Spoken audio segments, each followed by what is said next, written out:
Pendant qu'un groupe de touristes écoute l'historique du musée Fesch, Palais des Beaux-Arts, à l'intérieur, les visiteurs ne se bousculent pas pour venir découvrir les célèbres collections.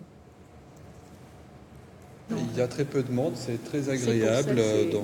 Et non, le beau temps ne nous a pas amené, on a préféré la culture. Voilà, mais a priori, il y a beaucoup de peintures italiennes, donc on va admirer ça.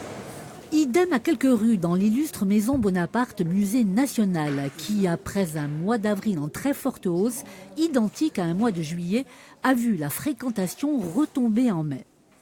Je l'expliquerai, moi, par rapport au temps. En fait, normalement, dans les musées nationaux, quand vous avez des journées de pluie, ça attire les foules.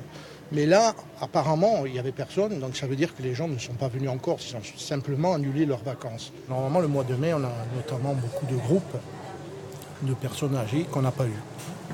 Mais la fascination pour Napoléon reste, elle, bien intacte. On a en tête les cours qu'on a eus au collège, au lycée. Et du coup, de voir cette maison et de savoir l'histoire de Napoléon, le fait qu'il a commencé dans une petite maison en Corse et que voilà, il a conquis l'ensemble de l'Europe, ça donne aussi envie de plus s'intéresser, de lire des livres, voir aussi les films qui ont été tournés sur son histoire. Le mois de juin devrait repartir à la hausse. Avec une progression de 30% en 3 ans, la maison Bonaparte accueille pas moins de 90 000 visiteurs chaque année.